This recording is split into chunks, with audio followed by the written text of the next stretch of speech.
नमस्कार, सत श्री अकाल, आदाब। मेरे तमाम भाई बहन जो इस चैनल पर नए हैं और पहले से जुड़े हुए हैं, आप सबका मैं स्वागत करता हूं। ख़ास तौर पर ये वीडियो मिस्टर इंडियन हैकर अर्थात दिलराज सिंह रावत और जो विक्की थॉमस सिंह जो निहंग सिंह बनकर घूम रहा है, इन दोनों के संबंध में है।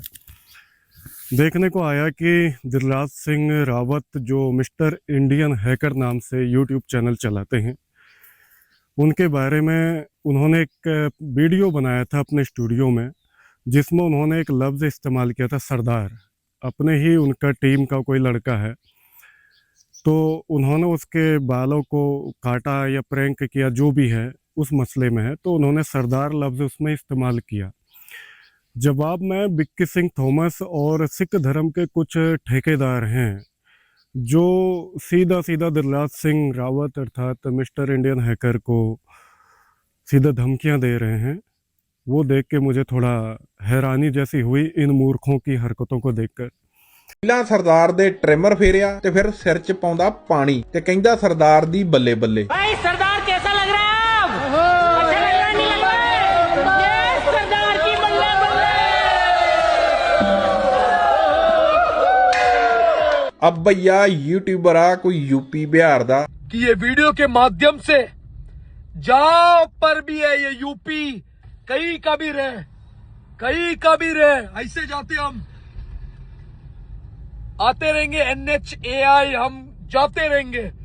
तुम्हारा लोकेशन, तुम्हारा एरिया, बोलते एरिया में कुत्ता भी शेर होता है। उल्टा टांगूंगा मैं कपड़ा जैसे सुखाते ना, हमारा कशेरा उल्टा। जो कोई इस पे हाथ लगाए और केश पे हाथ लगाए, सोचूंगा नहीं है मैं। मजाक उड़ाने का है, किसी और का उड़ाओ, हम पे नहीं। पंत अभी तक जिंदा है, रेंदी दुनिया तक रहेगा, क्योंकि बाप गुरु गोबिंद सिंह जी महाराज पंत के वाली है। 14 जंगा जुद्धा लड़ने का कोई शौक नहीं तुम्हारे लिए। खुद के लिए एक भी जंग नहीं लड़ा गुरु गोबिंद सिंह जी महाराज ने, तुम्हारे हिफाजत के लिए। तो इसके लिए अगर उस पंथ पे बात आए ना, तो 5 सर भाई दया सिंह, भाई धर्म सिंह, भाई हिम्मत सिंह, भाई मोहकम सिंह, भाई साहेब सिंह, आनंदपुर साहब 1699, 5 सर से ये पंथ का नींव पत्थर रखा गया है। या यकीन मानना, खदान से भी ढूंढ निकालूंगा जिस किसी ने भी ये टिप्पणी किया रहेगा। लोकेशन और नंबर जिस किसी ने भी मेरे को दिया, यकीन मानना उसकी सेवा मैं मरते दम तक नहीं भूलूंगा। गुप्त पैरे में मेरे को देना। मेरा मोबाइल नंबर 9594805000 बार लूंगा मैं उसकी वाहिगुरु। बाकी अकाल ही अकाल है वाहिगुरु। वाहिगुरु जी का खालसा, वाहिगुरु जी की फतेह। वाहिगुरु। सबसे पहले कहना चाहूँगा, दिलराज सिंह रावत अर्थात टाइटेनियम आर्मी और मिस्टर इंडियन हैकर टीम, आप सबको कुछ भी टेंशन लेने की आवश्यकता नहीं है। ऐसे दो कौड़ी के जो सिख धर्म के ठेकेदार हैं, ये बहुत ज़्यादा जगह जगह आपको देखने को मिलेंगे। हर बात को ये सिख धर्म से जोड़ लेते हैं। इन निकम्मों को गुरबाणी का तो कुछ पता नहीं, सिख इतिहास के बारे में इनको कुछ पता नहीं है।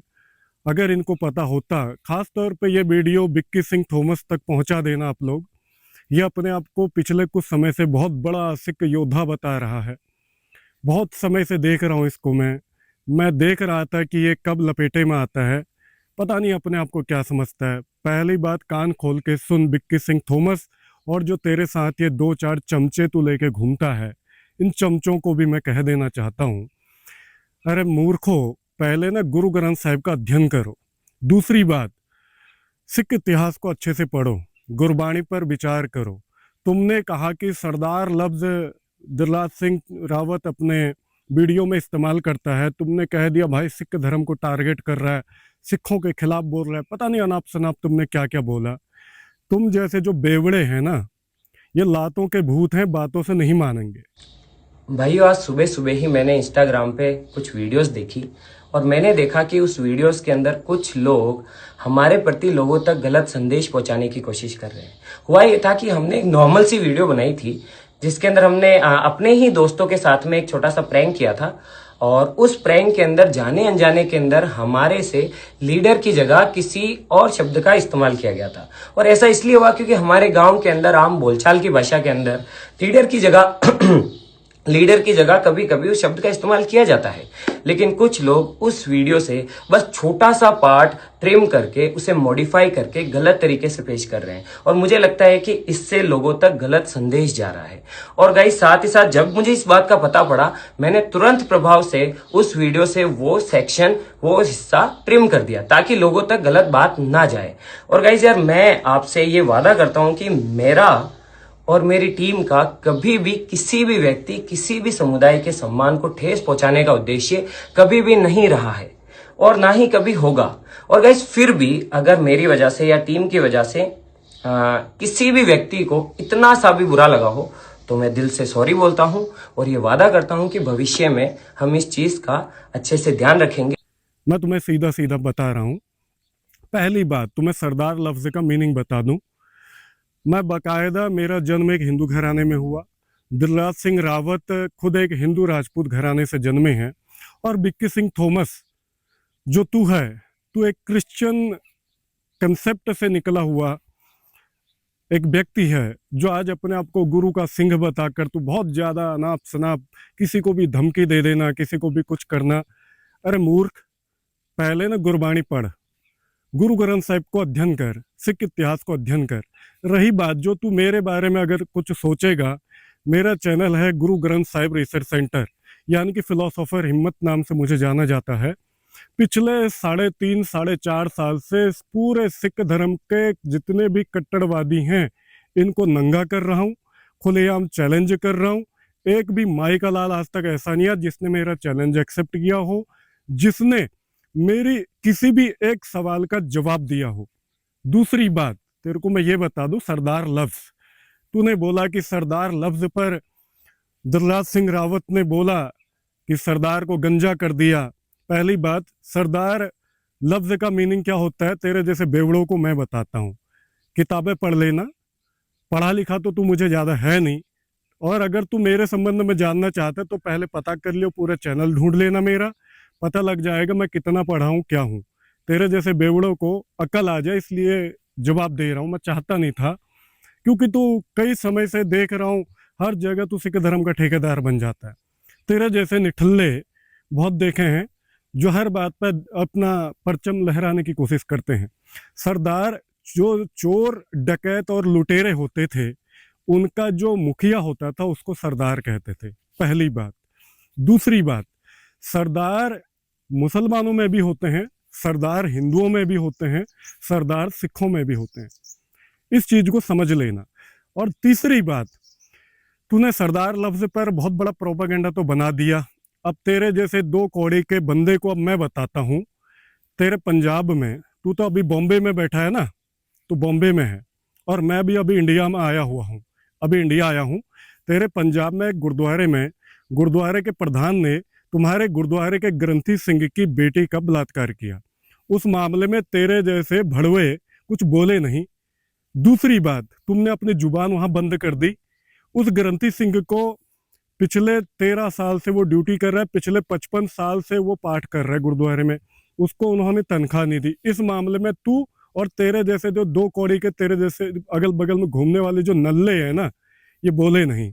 मैंने वो वीडियो यूट्यूब पर डाला, किसी कारणवश वो वीडियो डिलीट हो गया यूट्यूब पॉलिसी के अकॉर्डिंग, ठीक है ना। उसमें मैंने पूरे सबूत रखे थे, बाकायदा पुलिस FIR वो सब कुछ मैंने सामने रखा था। तेरे जैसे जो दो कौड़ी के ठेकेदार हैं ये उस मामले में कुछ नहीं बोले। एड्रेस चाहिए मैं देता हूँ तेरे को उस गुरुद्वारे का, एक बार वहां जा, इतना बड़ा तुझे ठेकेदार बनने का शौक है, वहां इंसाफ दिला। दूसरी बात, ਮੇਰਾ ਨਾਮ ਗੁਰਸ਼ਰਨਜੀਤ ਕੌਰ ਹੈ। ਮੈਂ ਗੁਰਦੁਆਰੇ ਵਿੱਚ ਰਹਿ ਰਹੀ ਹਾਂ। ਇੱਥੋਂ ਦੇ ਪ੍ਰਧਾਨ ਜਸਜੀਤ ਸਿੰਘ ਬਿੱਲੂ ਹਨ, ਜੋ ਕਿ ਮੈਨੂੰ ਵਿਆਹ ਦਾ ਕਹਿ ਕੇ ਇੱਥੇ ਲੈ ਕੇ ਆਏ ਸਨ। 13 ਸਾਲਾਂ ਤੋਂ ਮੈਨੂੰ ਵਿਆਹ ਦਾ ਝਾਂਸਾ ਦੇ ਕੇ ਮੇਰੇ ਨਾਲ ਵਾਰ-ਵਾਰ ਬਲਾਤਕਾਰ ਕਰ ਰਹੇ ਸਨ। ਮੈਂ ਉਹਨਾਂ ਨੂੰ ਬਾਰ-ਬਾਰ ਇਹ ਕਹਿ ਰਹੀ ਸੀ ਵੀ ਤੁਸੀਂ ਮੈਨੂੰ ਵਿਆਹ ਦਾ ਕਹਿ ਕੇ ਲੈ ਕੇ ਆਏ ਸੀ ਤਾਂ ਤੁਸੀਂ ਹੁਣ ਮੇਰੇ ਨਾਲ ਵਿਆਹ ਕਿਉਂ ਨਹੀਂ ਕਰਵਾ ਰਹੇ। ਤੇ ਉਹਨਾਂ ਨੇ ਵਿਆਹ ਕਰਵਾਉਣ ਤੋਂ ਸਾਫ਼-ਸਾਫ਼ ਮਨਾ ਕਰ ਦਿੱਤਾ, ਕਹਿੰਦੇ ਵੀ ਮੈਂ ਤੇਰੇ ਨਾਲ ਵਿਆਹ ਨਹੀਂ ਕਰਵਾ ਸਕਦਾ। ਉਸ ਤੋਂ ਬਾਅਦ ਇੱਥੋਂ ਦੇ ਜਿਹੜੇ ਸੈਕਟਰੀ ਹਨ ਡਾਕਟਰ ਅਵਤਾਰ ਸਿੰਘ, ਉਹਨਾਂ ਨੇ ਵੀ ਮੇਰੇ ਉੱਪਰ ਗਲਤ ਨਜ਼ਰ ਰੱਖਣੀ ਸ਼ੁਰੂ ਕਰ ਦਿੱਤੀ ਅਤੇ ਮੈਨੂੰ ਉਹਨਾਂ ਨੇ ਵੀ ਉਹੀ ਕੰਮ ਕਰਨ ਨੂੰ ਕਹਿ ਦਿੱਤਾ। ਤੇ ਮੈਂ ਜਦੋਂ ਉਹਨਾਂ ਦੀ ਇਸ ਗੱਲ ਦੇ ਨਾਲ ਨਹੀਂ ਸਹਿਮਤ ਹੋਈ ਤਾਂ ਉਹਨਾਂ ਨੇ ਮੇਰੇ ਨਾਲ ਕਲੇਸ਼ ਪਾਉਣਾ ਸ਼ੁਰੂ ਕਰ ਦਿੱਤਾ। ਇਹਨਾਂ ਨੇ ਇੰਨੀ ਕੁ ਟੈਨਸ਼ਨ ਪਾਈ ਹੋਈ ਹੈ ਸਾਡੇ ਘਰ ਦੇ ਵਿੱਚ ਕਿ ਮੇਰੇ ਪਿਤਾ ਜੀ ਦੀ ਹਾਲਤ ਇੰਨੀ ਕੁ ਖਰਾਬ ਹੋ ਚੁੱਕੀ ਹੈ, ਉਹਨਾਂ ਨੂੰ ਪਤਾ ਹੀ ਨਹੀਂ ਲੱਗਦਾ ਕਿ ਉਹ ਕੀ ਬੋਲਦੇ ਰਹਿੰਦੇ ਹਨ। ਬਾਰ-ਬਾਰ ਇਹਨਾਂ ਨੇ ਮੇਰੇ ਪਿਤਾ ਜੀ ਦੇ ਦਿਮਾਗ ਦੇ ਉੱਤੇ ਇੰਨੀ ਕੁ ਟੈਨਸ਼ਨ ਪਾਈ ਹੈ, ਲੋਡ ਪਾ ਦਿੱਤਾ ਹੋਇਆ, ਰੋਜ਼ ਆ ਕੇ ਬਾਰ-ਬਾਰ ਕਿਸੇ ਨਾ ਕਿਸੇ ਬਹਾਨੇ ਨਾਲ ਲੜਾਈ ਕਰਦੇ ਰਹਿੰਦੇ ਹਨ। ਕਿਉਂਕਿ ਇਹਨਾਂ ਦੇ ਹੁਣ ਮੈਂ ਗੱਲ ਬਿੱਲੂ ਜਸਜੀਤ ਸਿੰਘ ਦੀ 2-3 ਸਾਲ ਹੋ ਚੱਲੇ ਨੇ ਵੀ ਨਹੀਂ ਮੰਨ ਰਹੀ, ਇਹਨਾਂ ਦੀ ਕੋਠੀ ਜਾਂ ਫੈਕਟਰੀ ਵਿੱਚ ਨਹੀਂ ਜਾ ਰਹੀ ਹਾਂ।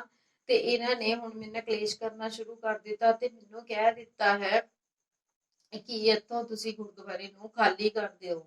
ਹੁਣ ਨਾ ਸਾਡੇ ਕੋਲ ਕੋਈ ਰਹਿਣ ਨੂੰ ਥਾਂ ਹੈ, ਵੀ ਮਕਾਨ ਨਹੀਂ ਹੈ, ਕਿੱਥੇ ਜਾ ਕੇ ਅਸੀਂ ਰਹਿਣਾ, ਨਾ ਰੋਟੀ ਖਾਣ ਨੂੰ ਕੋਈ ਪੈਸਾ ਹੈ, ਨਾ ਸਾਡੇ ਕੋਲ ਕੋਈ ਸਾਧਨ ਹੈ, ਨਾ ਮੈਂ ਕੋਈ ਕੰਮ ਕਰ ਸਕਦੀ ਹਾਂ। ਮੇਰੇ ਪਿਤਾ ਜੀ ਇੰਨੇ ਬਜ਼ੁਰਗ ਹਨ, ਮਾਤਾ ਜੀ ਨੇ, ਇਹਨਾਂ ਨੂੰ ਮੈਂ ਛੱਡ ਕੇ ਕਿੱਥੇ ਜਾਵਾਂ। ਮੇਰੇ ਪਿਤਾ ਜੀ ਦੀ ਦਿਮਾਗੀ ਤੌਰ ਤੇ ਇੰਨੀ ਹਾਲਤ ਖਰਾਬ ਹੋ ਚੁੱਕੀ ਹੈ, ਇਹਨਾਂ ਦੀ ਲੜਾਈਆਂ ਝਗੜਿਆਂ ਦੀ ਟੈਨਸ਼ਨ ਕਰਕੇ ਉਹਨਾਂ ਦੀ ਡੀਐਮਸੀ ਤੋਂ ਦਵਾਈ ਚੱਲ ਰਹੀ ਹੈ। ਕਿੱਥੋਂ ਦਵਾਈਆਂ ਆਉਣਗੀਆਂ, ਕਿੱਥੋਂ ਰੋਟੀ ਦਾ ਖਰਚਾ ਚੱਲੇਗਾ, ਸਾਡੇ ਕੋਲ ਇਸ ਟਾਈਮ ਕੁਝ ਵੀ ਨਹੀਂ ਹੈ। ਕਿਰਪਾ ਕਰਕੇ ਮੈਨੂੰ ਇਨਸਾਫ ਦਿੱਤਾ ਜਾਵੇ ਇਸ ਗੱਲ ਦਾ। ਇਹਨਾਂ ਨੇ ਮੈਨੂੰ ਵਿਆਹ ਦਾ ਕਹਿ ਕੇ ਲਿਆਂਦਾ ਸੀ ਤੇ 3 ਸਾਲਾਂ ਤੋਂ ਮੈਂ ਇਹਨਾਂ ਦੀ ਗੱਲ ਨਹੀਂ ਮੰਨ ਰਹੀ ਤਾਂ ਇਹਨਾਂ ਨੇ ਲੜਾਈ ਕਰਨੀ ਸ਼ੁਰੂ ਕਰ ਦਿੱਤੀ ਹੈ। ਮੈਂ ਇਸ ਆਪਣੀ ਗੱਲ ਨੂੰ ਅਕਾਲ ਤਖਤ ਸਾਹਿਬ ਦੇ ਅੱਗੇ ਰੱਖਣਾ ਚਾਹੁੰਦੀ ਹਾਂ ਤੇ ਮੈਨੂੰ ਵੱਡੇ ਗੁਰਦੁਆਰਿਆਂ ਅੱਗੇ ਇਹ ਮੈਂ ਆਪਣੀ ਅਰਜ਼ੀ ਰੱਖਣਾ ਚਾਹੁੰਦੀ ਹਾਂ, ਮੈਨੂੰ ਕਿਰਪਾ ਕਰਕੇ ਇਨਸਾਫ ਦਿਲਾਇਆ ਜਾਵੇ। ਕੀ ਫਾਇਦਾ ਏਦਾਂ ਦਾ, ਅਗਰ ਜੇ ਮੈਨੂੰ ਇਨਸਾਫ ਨਾ ਮਿਲੇ, ਏਦਾਂ ਦੇ ਧਰਮ, ਸਿੱਖ ਧਰਮ ਦਾ ਕੀ ਫਾਇਦਾ। ਮੇਰੇ ਭੈਣ ਭਰਾਵੋ, ਮੇਰੀ ਹੱਥ ਜੋੜ ਕੇ ਤੁਹਾਡੇ ਅੱਗੇ ਬੇਨਤੀ ਹੈ, ਮੈਨੂੰ ਇਨਸਾਫ ਦਿਲਾਇਆ ਜਾਵੇ। ਇਹ ਸਾਡੇ ਨਾਲ ਬਹੁਤ ਨਿਆਏ ਕਰ ਰਹੇ ਹਨ, ਸਾਨੂੰ ਬਾਰ-ਬਾਰ ਕਹਿ ਰਹੇ ਹਨ ਕਿ ਇੱਥੋਂ ਦਾ ਗੁਰਦੁਆਰਾ ਖਾਲੀ ਕਰ ਦਿਓ। एक और बात बताता हूँ तुझे। अभी पंजाब में जैन धर्म के जो दिगंबर मुनि होते हैं, दिगंबर और श्वेतांबर 2 ग्रुप हैं। दिगंबर मुनि अपने रास्ते जा रहे हैं। पंजाब में तेरे जैसे जो 2 कौड़ी के ठेकेदार बने फिरे हैं, इन्होंने उनके खिलाफ बहुत बड़ी बदतमीजी की। ਤੁਸੀਂ ਵੇਖ ਰਹੇ ਹੋ ਲੋਕਾਂ ਦੀ ਆਵਾਜ਼ ਟੀਵੀ ਚੈਨਲ। ਸੋ ਦਰਸ਼ਕਾਂ ਦਾ ਸਵਾਗਤ ਹੈ। ਸੋ ਸਾਡਾ ਪੰਜਾਬ ਸ਼ਹੀਦਾਂ ਦੀ ਧਰਤੀ ਤੇ ਕੁਰਬਾਨੀਆਂ ਦੇਣ ਵਾਲਾ ਪੰਜਾਬ ਹੈ। ਸਮਝ ਨਹੀਂ ਆ ਰਹੀ, ਇੱਕ ਕੋਈ ਨਗਨ ਸਾਧੂ ਜਿਹਦੇ ਕੋਈ ਕੱਪੜਾ ਨਹੀਂ ਸਰੀਰ ਤੇ ਪੰਜਾਬ ਦੀ ਯਾਤਰਾ ਕੱਢ ਰਿਹਾ, ਨਾਲ ਪੁਲਿਸ ਦੀ ਸਿਕਿਉਰਿਟੀ ਵੇਖ ਰਹੇ ਹੋ। ਪੰਜਾਬ ਇੱਕ ਡੇਰਾਵਾਦ ਦੀ ਧਰਤੀ ਬਣ ਕੇ ਰਹਿ ਚੁੱਕਿਆ ਹੈ। ਕਿੱਥੇ ਧੱਕਿਆ ਜਾ ਰਿਹਾ ਸਾਡੇ ਪੰਜਾਬ ਦੇ ਲੋਕਾਂ ਨੂੰ। ਆਪਣੀ ਰਾਏ ਜ਼ਰੂਰ ਦਿਓ, ਵੀਡੀਓ ਨੂੰ ਇੱਕ ਸ਼ੇਅਰ ਜ਼ਰੂਰ ਕਰ ਦਿਓ। यहाँ तक कि पता नहीं क्या क्या, यहाँ तक कि कह दिए पंजाब गुरुओं की धरती है। अरे बेवड़ो, अगर तुम्हारे सामने मैंने महावीर फिलॉसफी का एक भी फॉर्मूला अगर रख दिया ना, तुम्हें तुम्हारी औकात याद आ जाएगी। ये ध्यान दो, अगर मैंने महावीर फिलॉसफी का एक भी फॉर्मूला सामने रख दिया, जो तुम कहते हो ना हमने गुरु ग्रंथ साहिब पर PhD की है, तुम कहते हो हम बहुत बड़े कथावाचक हैं, बहुत बड़े विद्वान हैं, तुम्हारे औकात सामने आ जाएगी, ये तुम्हें मैं गारंटी देता हूँ। तुमने जैन मुनियों के खिलाफ बोला, वहाँ पर कहा गई बे तेरी ठेकेदारी। और दिलराज सिंह चौहान जो रावत हैं, मेरे भाई तुम ठोक के बोलो, मैं तुम्हें कह रहा हूँ ऐसे बेवड़े किसी भी धर्म के ठेकेदार अगर तुम्हारे खिलाफ कोई प्रोपेगेंडा बनाते हैं तो तुमको सपोर्ट मैं दूंगा, मेरी टीम देगी। और साथ ही साथ मैं 4300 धर्मों की कंप्लीट स्टडी करके बैठा हुआ हूँ, 30 से ज़्यादा भाषाएं जानता हूँ और इनको अच्छे से जानता हूँ कि कौन से धर्म में क्या कमियां हैं, क्या अच्छाइयां हैं। इनके धर्म ग्रंथों, किताबों, शास्त्रों से बहुत बखूबी इनका जवाब देना मैं जानता हूँ। इसलिए आप फिक्र न करें। सरदार का मतलब क्या होता है वो मैं तुम्हें बता चुका हूँ। और जो ये विक्की थॉमस सिंह जो बन रहा है, ये भी एक बात को ध्यान से सुने। अगर तू इतना ही बड़ा योद्धा है ना, जा तेरे गुरुद्वारे में जो गुरुद्वारे का प्रधान ग्रंथी सिंह यानी कि अपने ही भाई की बेटी का बलात्कार कर रहा है पिछले 13 साल से, वहाँ इंसाफ दिला। समझ गया बात। और दूसरी बात, तुझे अगर वो ग्रंथी सिंह के परिवार का नंबर है और एड्रेस चाहिए, वो गुरुद्वारे का एड्रेस, नंबर, सब कुछ मैं तेरे को देता हूँ। देखता हूँ तेरे जैसे दादागिरी दिखाने वाले वहाँ कितने देर टिकते हैं। साले तेरे जैसों को ना वो जो गुरुद्वारे का प्रधान और उसके जो ग्रुप के जो लोग हैं वो साले जिंदा गाड़ देंगे। तो जो ये दूसरे धर्मों के लोगों को सीधा सीधा बिल्कुल महान योद्धा बन के जाता है, भाई तेरे जैसे बंदे पहले गुरबाणी पढ़ें, उसके बाद सिख इतिहास को अच्छे से समझें। और अगर तेरे अंदर थोड़ी बुद्धि है ना, तूने देखना था कि गुरबाणी में कहाँ कहाँ क्या क्या मिलावट है, तूने पढ़ाई करनी थी। तूने देखना था कि सिख इतिहास में कहाँ क्या मिलावट हुई है, क्या घुसपैठ हुई है, वहाँ काम करना था। बदले में चला है तू हर किसी को दादागिरी दिखाने। क्या ये तेरी वो बहुत बड़ी तेरे को ताकत है क्या? इतना बड़ा घमंड है क्या तेरे को? मेरे भाई बहुत अच्छे से समझा रहा हूँ, ये दादागिरियाँ हटा, गुरबाणी पर स्टडी कर। कोई अच्छे पढ़े लिखे व्यक्ति के कांटेक्ट में जा, गुरबाणी में जो मिलावट हो रही है, गुरु ग्रंथ साहिब में जो मिलावट हो चुकी है, उस पर काम कर। जितना ये तो अपना चीर फाड़ के गला फाड़ के दादागिरी दिखाता है ना, इससे तो बढ़िया अपनी ये एनर्जी गुरबाणी स्टडी और रिसर्च पर लगा। और तेरे को जितनी मदद चाहिए ना मेरे भाई, तो हम करेंगे, मेरी टीम करेगी, चिंता मत कर। लेकिन पढ़ना पड़ेगा, इस पर काम करना पड़ेगा। तो हर बात पर सिख धर्म, अबे किस बात का सिख धर्म बे? तेरे को पता है सिख धर्म जिसे तू कह रहा है वो गुरबाणी के टोटली अगेंस्ट काम कर रहा है। आज तूने एक किताब पढ़ी, सिख इतिहास सन 1998 में छपी थी, तुझे पता है उसमें 10 गुरुओं के खिलाफ कितनी गंदी शब्दावली यूज की गई है। तूने सन 2008 में एक और किताब छपी थी, 7 और 8 में, सिख ते सिखी, धर्म प्रचार कमेटी अमृतसर ने छापी है वो भी। ये दोनों किताबें अमृतसर प्रेस वालों ने छापी हैं, SDPC वालों ने। वहां पर तूने कभी आज तक अपनी जुबान खोली? पढ़ा लिखा है तू? हर बात पे पता नहीं क्या प्रोपेगेंडा। बेटर है हर जगह टांग अड़ाने से बेटर है मेरे भाई पहले गुरबाणी अध्ययन कर। किसी को धमकी देने से बेटर यही होगा तेरे लिए कि अच्छे से पढ़ाई कर, गुरबाणी पर अपनी एनर्जी लगा, गुरु ग्रंथ साहिब में जहाँ मिलावट हो रही है वहाँ पर काम कर, सिख इतिहास में जहाँ घुसपैठ हुई है वहाँ काम कर। ये फालतू की गीदड़ भपकियाँ देने से कुछ नहीं होता। नहीं तो कहीं ये ना हो शेर को सवा शेर मिल जाता है, कोई तुझे टकरा ना जाए, वो तेरा हाथ पैर ना ढंग से ठीक कर दें। मेरे भाई बेटर है ये सारी दादागिरी लड़ाई झगड़े छोड़ना यार। जो तू ये दादागिरी लड़ाई झगड़ा कर रहा है ना भाई, मैं ये करके निकल चुका हूँ। और तू तो ये धमकाता है, हम ढंग से इलाज करते थे, मैं उन चीज़ों से निकल चुका हूँ और बहुत अच्छे से उसका अंजाम मुझे पता है। अंत में मुझे जानलेवा हमला मेरे पे कई ज़्यादा हुए हैं भाई साहब, सड़ गई थी मेरी बॉडी, कीड़े पड़ गए थे मेरी बॉडी पे, ठीक है ना। उसके बाद समझ में आया कि यार इन मूर्खों को उलझना बेटर ठीक नहीं है। बेटर है गुरबाणी पर स्टडी की जाए, गुरबाणी पर रिसर्च किया जाए। उसके बाद मैंने गुरु ग्रंथ साहिब रिसर्च सेंटर बनाई, जिसके बाद आज गुरबाणी में जो होने वाली मिलावट है या सिख इतिहास में होने वाली मिलावट है, किसी भी धर्म के किसी भी कंसेप्ट पर जो ऐसी प्रॉब्लम्स होती है उन पर मैं काम करता हूँ। तेरी तरह किसी को हम धमकाने का कार्य नहीं करते। हाँ, अगर कोई हमें धमकी देता है या हम पर कोई एक्शन लेता है, हम पीछे भी नहीं हटते हैं फिर।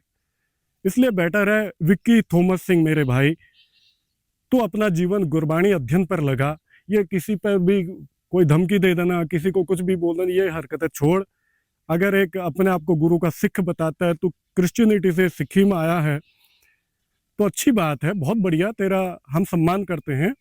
लेकिन अपनी एनर्जी गलत जगह मत लगा, गुरबाणी अध्ययन पर लगा।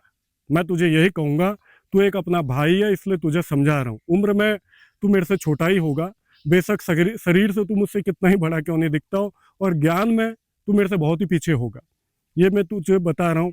ये जो मैंने इस वीडियो में अपनी लैंग्वेज इस्तेमाल की है, मजबूरन की है, क्योंकि विक्की थॉमस बार बार ऐसी उतावलापन और सीधा धमकाने वाली बोलियां इस्तेमाल कर रहा है, इसलिए मैंने ये मजबूरन अपनी लैंग्वेज इस्तेमाल की है। जो निठल्ला नल्ला ये सब जो बातें की हैं मुझे आवश्यकता नहीं है, क्योंकि विक्की थॉमस भी अपना ही एक भाई है। ठीक है, वो मिसगाइड हो चुका है, उन कट्टरवादियों की चपेट में आ चुका है, जिन कट्टरवादियों की वजह से गुरबाणी के नाम पर आज धंधा चल रहा है। अरे अगर तुझे इतना ही ज़्यादा अपने आप को पहलवान या योद्धा समझना है, तो 10 गुरुओं के नाम पर जो बनी हुई फोटोज है, इनको सरेआम आग लगा। मैंने तो फाड़ दिए थे, तू भी फाड़ के दिखा, तब पता लगेगा तुझे कि क्या होती है एक्चुअल योद्धा किसे कहते, तब तुझे समझ में आएगा। साला ऐसे धो देंगे ना लोग। एक्चुअल कंसेप्ट पर काम कर। गुरुओं ने फोटोज अलाउड नहीं की, तू तो साला फोटोओं को प्रमोट करने पर लगा हुआ है। और मेरे भाई कभी तो दिमाग से काम कर, मोटी बुद्धि कब तक लगाएगा? दादागिरी तुझे आती है क्या? दुनिया में बाकी लोग नहीं जानते? जिस दिलराज सिंह रावत को तू धमकियां दे रहा है ना भाई, तेरे जैसे को मसल देगा वो।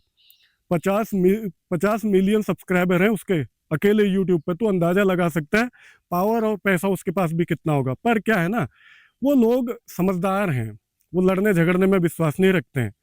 नहीं तो तू क्या यार, तेरे जैसे पता नहीं 50 60 100 200 भी जाएंगे ना, उनका भी इलाज वो कर सकता है। तेरे से ज्यादा उसकी पॉलिटिकल पहुंच भी होगी, हर चीज में होगा वो। ये गलत बात है तेरी।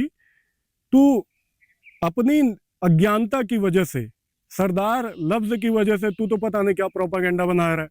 देखता हूं तुझे, बताएगा, मैं आ रहा हूं। अबे क्या उखाड़ लेगा? तुझे पता है सरदार लफ्ज सिखों को कहां से मिला है?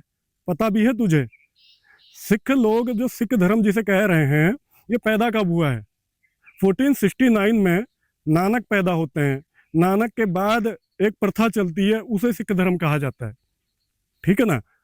अब इसमें जो सरदार लफ्ज है, सरदार लफ्ज क्या 10 गुरुओं में किसी भी एक ने दिया था? नहीं दिया था। उस समय बाबा नानक पैदा नहीं हुए थे, तब से ये सरदार लफ्ज है। समझ में आई बात? इसलिए हमेशा किसी भी लफ्ज को अपने धर्म से ना जोड़, और तेरी नासमझी की वजह से बदले में सिख धर्म बदनाम हो, ऐसे काम ना कर। वो सामने वाले की पूरी वीडियो देख, उसने उसमें जो भी लफ्ज यूज किए हैं वो अपने प्रैंक वीडियो में यूज किए हैं। सरदार लफ्ज उसने अपने बंदे के लिए बोला है, सिख धर्म के लिए नहीं बोला था। लेकिन मैं तो देख के हैरान, तेरे साथ एक तो जो घूमने वाले हैं वो अनपढ़ गवार, पढ़ाई लिखे की नहीं है, बस कृपाणा डाल दी, दुमाला सजा लिया, बस हो गए सिख धर्म के ठेकेदार। इससे ज्यादा क्या जानते हो भाई? अगर मैं ये पूछ लूं, नानक लफ्ज का डेफिनेशन बताओ मुझे, और तुझे मैं कह रहा हूं मेरे भाई विक्की थॉमस सिंह, तू और तेरे जितने भी मेरे भाई हैं, जो तेरे दोस्त हैं, तेरे साथ घूमने वाले जितने भी हैं, सिर से एड़ी तक जोर लगा लो, सिख धर्म की कोई भी किताब ढूंढ लो, सिख धर्म इतिहास की कोई भी ग्रंथ उठा लो, नानक लफ्ज की डेफिनेशन मुझे बता के दिखा दो, मैं अपने सिर तुम्हारे कदमों में रख दूंगा। अगर है कोई माई का लाल तो ले आना उसे, मैं लाइव डिबेट तुम्हारे लिए आ जाऊंगा। मैं देखना चाहता हूँ कौन सा तुम्हारे पास ऐसा योद्धा है, ऐसा विद्वान है जो नानक लफ्ज का एक्चुअल डेफिनेशन बता दे। पता ही नहीं है बेचारों को। 550 साल से उछल कूद मचा रहे हो, सिख धर्म के नाम पर तुम गुरबाणी के नाम पर व्यापार चला रहे हो, 10 गुरुओं के नाम पर तुमने बिल्कुल पाखंड बना दिया, और तुम्हें यही नहीं पता कि हमारे पहले गुरु का नाम का मतलब क्या है। इसलिए विक्की थॉमस सिंह एक चीज का ध्यान दे, तेरे से अच्छे अच्छे समझदार हैं, तेरे से अच्छे अच्छे ताकतवर हैं, तेरे से अच्छे अच्छे पहुंच रखने वाले लोग हैं, वो उनका काम है। लोग अच्छे से जज करते, स्टडी करते हैं हर एक मैटर को, उसके बाद काम करते हैं। तेरी तरह नहीं कि मुंह उठाया सीधा धमकियां दे दिया, ऐसे काम ना कर। आइंदा गुरबाणी पे स्टडी कर, गुरबाणी स्टडी करने के बाद सिख इतिहास को समझ, उसके बाद तुझे पता लगेगा कि नानक लफ्ज का मीनिंग क्या है। और तुझे ये भी बता दूं, नानक लफ्ज का मीनिंग अगर तुझे पता लग जाए ना, ये सिख धर्म के किसी भी ठेकेदार से पूछ लेना, और वो अगर मीनिंग, फिर उससे ये भी पूछना ये कौन से रूट से निकला हुआ लफ्ज है, ये नानक लफ्ज जो है ये किस रूट से निकला हुआ है, पूछ लेना। और बेवड़ों को पता ही नहीं होगा, जो धर्म के ठेकेदार है। पढ़े लिखे लोग तो बता भी देंगे, मान लेता हूँ, लेकिन जो ये ठेकेदार है ना, ये बता भी नहीं पाएंगे। जो तेरे अगल बगल में घूम रहे मेरे भाई, बेटर है गुरबाणी पर बातें कर, गुरबाणी पर काम कर। अगर मैं तुझे ही पूछ लूँ नानक लफ्ज का मतलब बता दे, तो खुद ही नहीं बता पाएगा। तो किस बात का सिख योद्धा बन गया भाई, किस बात का सरदार बन गया? सरदार लफ्ज का मीनिंग सबसे पहले किसने दिया था? सरदार लफ्ज इस धरती पर सबसे पहले किस धर्म ने इस्तेमाल किया था, पता है? नहीं पता। हर बात पर धर्म के नाम का चोला ओढ़ लेते हो, ऐसा कौन सा तरीका है भाई? और खासतौर पर mister Indian hacker and team, आप खुल के काम करें। किसी भी धर्म, किसी भी फॉर्मूले पर आप काम करते, खुल के बोले। और कोई भी धर्म के ठेकेदार अगर तुम्हारे खिलाफ बोलते हैं, आपको मैंने इंस्टाग्राम पर मैसेज भेजा है, गुरु ग्रंथ साहिब रिसर्च सेंटर नाम से मेरे इंस्टा आईडी है, और उसमें आप चेक करें, वहां से आप मुझे पूरी डिटेल भेजें। उसके बाद हम बताएंगे उनको रिस्पॉन्स कैसे देना है, क्या देना है, वो हम बताएंगे। चाहे कोई मौलवी मौलाना मुल्लाओं वाला कट्टरवादी हो, या हिंदुओं का कट्टरवादी, या फिर सिखों का या ईसाइयों का किसी का भी हो, या बुद्ध या जैन कोई भी हो, हमें पता है, हमने अच्छे से शास्त्र पढ़े हैं, अच्छे से इस्लामियत की जो पढ़ाई है वो भी हमने की, ईसाइयत की है, सिखिज़्म भी की, अदर रिलीजन भी हमने पढ़े हैं, अच्छे से जानते हैं किसका क्या कंसेप्ट है क्या नहीं है। आप बेफिक्र रख के काम करें मेरे भाई, हमें कोई दिक्कत नहीं। सिख धर्म तुम्हें हमेशा इज्जत देगा और सिख धर्म के लोग भी देंगे, क्योंकि वो जानते हैं, जो पढ़े लिखे समझदार, उनको पता है कि तुमने सिख धर्म को टारगेट नहीं किया। सरदार लफ्ज अक्सर हिंदू भी यूज करते रहे हैं, मुसलमान भी, और जो चोर डाकू लुटेरे होते हैं उनका जो मुखिया होता था उसे भी बोला जाता था, परिवार या गांव का जो मुखिया होता था उसको भी सरदार बोला जाता रहा है। अब सिखिज्म जिसे कहा जा रहा है उसमें तो पिछले कुछ सालों से सरदार लफ्ज वजूद में आया है, उससे पहले सरदार लफ्ज इस धरती पर रहा है। आप खुल के बोलें, कोई दिक्कत नहीं। बस आप किसी धर्म को टारगेट नहीं करेंगे, ये मैं भी जानता हूँ, क्योंकि मैंने आपको कई वीडियोस में देखा है। बीच में मैं अजमेर आया था, किसी कारणवश मेरा कोई जानने वाला है, उसने कहा भी था कि आपको मिलने के लिए। मैं उस टाइम जो हिंदू स्क्रिप्चर है उन पर मैं रिसर्च कर रहा था, बट मैं मिल नहीं पाया। लेकिन समय रहेगा, कभी होगा तो मैं आऊँगा आपको मिलने, और आप काम करते रहिए। बहुत बहुत शुक्रिया, नमस्कार, सत श्री अकाल, आदाब।